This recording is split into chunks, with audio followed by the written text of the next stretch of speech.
കുറച്ച് കിളിമീൻ വാങ്ങിച്ച് വെച്ചിട്ടുണ്ട് കേട്ടോ. അപ്പോൾ കിളിമീൻ പുയ്യാപ്പിളക്കോര വേറെ എന്തൊക്കെ പേരുണ്ട് ഇതിനെന്ന് തോന്നുന്നുണ്ടല്ലോ, ഓരോ സ്ഥലത്ത് ഓരോ പേര്. അപ്പോൾ ഇത് ഞാൻ ഇത്തിരി നന്നായിട്ട് ക്ലീൻ ചെയ്ത് കഴിഞ്ഞിട്ട് ആ തല രണ്ടും എൻ്റെ ഡോഗിന് കൊടുക്കാനാണേ, ഞങ്ങൾ എടുക്കാറില്ല. അപ്പോൾ ഇത് നന്നായിട്ട് ക്ലീൻ ചെയ്തിട്ട് ഞാൻ വിനീഗറും ഇത്തിരി ഉപ്പും കൂടി ചേർത്തിട്ട് വെച്ചേക്കുക കേട്ടോ. ഇതിൽ ഉള്ളി പച്ചമുളക് ചതച്ച് വെച്ചിട്ടുണ്ട്. ഈ മാങ്ങ ഇട്ടിട്ടാണ് വെക്കണത് കേട്ടോ. തേങ്ങ ഞാനൊരു 1/4 ടീസ്പൂൺ മല്ലിയും കൂടി ചേർത്തിട്ട്, മല്ലിപ്പൊടി പച്ച മല്ലിപ്പൊടി കേട്ടോ ചേർത്തിട്ട് അരച്ച് വെച്ചിരിക്കുകയാണേ. ഇനി അതും കൂടി ചേർത്ത് എല്ലാം കൂടി ചേർത്താൽ നമ്മുടെ കറി റെഡിയാവും. ഇവിടെ ഞാൻ ഇത് മാരിനേറ്റ് ചെയ്ത് ചിക്കൻ വാങ്ങിച്ചതാട്ടോ. ചിക്കൻ 65 എന്ന് പറഞ്ഞിട്ടാണ് വാങ്ങിച്ചത്. അപ്പോൾ ഞാനിത് 75 ആക്കാൻ വേണ്ടിയിട്ട് ഇതിൽ മസാലയൊക്കെ ചേർത്തിട്ടുണ്ട്. വീണ്ടും അവരുടെ മസാല എന്ന് പറഞ്ഞാൽ ഒരു മുളക് പൊടി മാത്രമേ ഉള്ളൂ എന്നാണ് തോന്നണേ. പിന്നെ ഞാൻ ഇത്തിരി മസാലയും ഗരം മസാലപ്പൊടിയൊക്കെ ഇട്ടിട്ടുണ്ട്. ഇതിൽ കുറച്ച് സവാളയൊക്കെ മൂപ്പിച്ച് വെച്ചിട്ടുണ്ട്. അതും കൂടിയൊക്കെ ചേർത്തിട്ടൊന്ന് ആക്കിയിട്ട് അപ്പം നല്ല ടേസ്റ്റായിരിക്കും. ഇതാവുന്നേ ഉള്ളൂ കേട്ടോ. അപ്പോൾ ഇതൊക്കെയാണ് ഇന്നത്തെ എൻ്റെ പരിപാടികൾ. കണ്ടോ, ഇവിടെ ഞാൻ ഫ്രൈഡ് റൈസ് ഉണ്ടാക്കി വെച്ചിട്ടുണ്ട്. ഇതിൽ കൂട്ടി കഴിക്കാനാണ് ഈ ചിക്കൻ 65.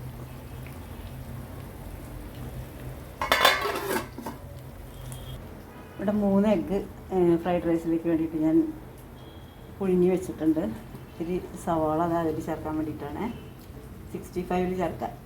അപ്പോൾ അതായത് ഞാനിതിൽ മുളക് പൊടി ഒരു 1.5 സ്പൂൺ ഇട്ടു. പിന്നെ മാങ്ങ ഇട്ടിട്ടുണ്ട്. മാങ്ങ കളർ കണ്ടിട്ട് പേടിക്കണ്ട, പച്ചമാങ്ങ ആണ് കേട്ടോ. നല്ല പുളിയുണ്ട്, ഞാൻ നോക്കിയപ്പോൾ ചെനച്ചു, നല്ല പുളിയുണ്ട്, അതുകൊണ്ടാണ് ഇട്ടത്. പിന്നെ ഉള്ളിയും പച്ചമുളകും ചതച്ചത് ഇട്ടു, മാങ്ങ ഇട്ടു. നമുക്ക് ഇത്തിരി ഉപ്പ് ഇട്ട് കൊടുക്കാം കേട്ടോ. ഞാൻ കല്ലുപ്പാണ് ഇടണേ, കല്ലുപ്പാണ് നല്ലത്.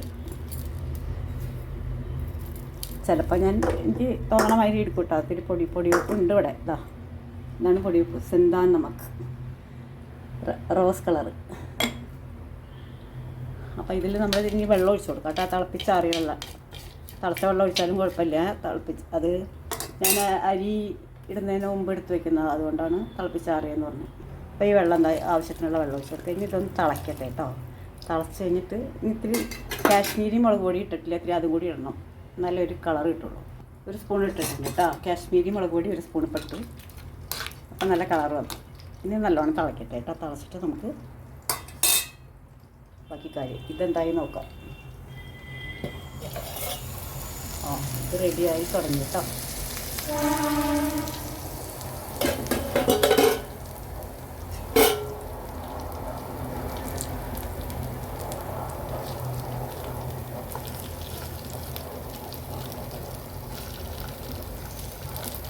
ഇതിൻ്റെയൊക്കെ വില കേട്ടാലേ പേടിച്ചു കഴിക്കണ്ടെന്ന് തോന്നുന്നു. എന്നാലും നമുക്ക് വല്ലപ്പോഴൊക്കെ ഒന്ന് കഴിക്കണ്ടേ, അല്ലാതെ പറ്റില്ലല്ലോ.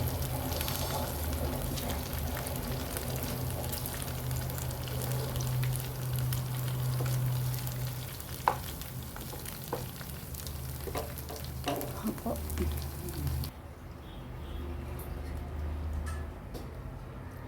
ഇങ്ങനെ മീൻ ഓരോന്നിങ്ങനെ ഇട്ട് കൊടുക്കാം കേട്ടോ. നന്നായിട്ട് തിളച്ചിട്ടുണ്ട്. ഞാനൊന്ന് സ്റ്റൗ ഒന്ന് ലോ ഫ്ലെയിമിൽ ഇട്ടതാ. ഇതെല്ലാം ഇടട്ടെ. എല്ലാ കഷ്ണങ്ങളും ഇട്ടിട്ടുണ്ട് കേട്ടോ. ഇത് റെഡി ആയിട്ടുണ്ട്. ഇനി ഞാൻ തേങ്ങ ചേർക്കാൻ പോകാം കേട്ടോ. അതോ തേങ്ങ ഇതിലേക്ക് ഇട്ട് കൊടുക്കാം. ഇത്തിരി വെള്ളം ഒഴിച്ചിട്ടത് ഒന്ന് കലക്കിയിട്ട് നമുക്ക് ഇതിലേക്ക് ഒഴിച്ച് കൊടുക്കാം കേട്ടോ. അപ്പം നമ്മുടെ കറി ഇവിടെ റെഡി ആയിട്ടുണ്ട്. ഇനി കറിവേപ്പില ഇടണം. അടിപൊളി. ഒരു പറ ചോറല്ല, 2 പറ ചോറുണ്ടും. പക്ഷെ നമ്മുടെ വയറ് കേടാവാതെ നോക്കണം. 1 പറയും 2 പറയൊന്നും ഇല്ല, 2 ചട്ടകം ചോറേ ഞാൻ കഴിക്കുള്ളൂ കേട്ടോ. എന്നാലും അങ്ങനെയല്ല പറയാം, 1 പറ ചോറുണ്ടാവും. അടിപൊളി ടേസ്റ്റാണ്.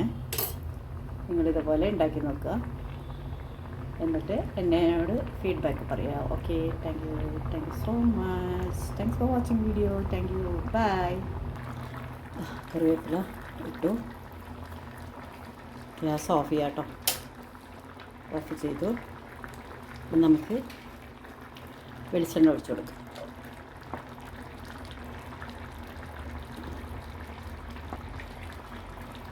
പിന്നെ ഒഴിക്കുമ്പോൾ ഒരു അളവൊന്നും അറിയില്ല.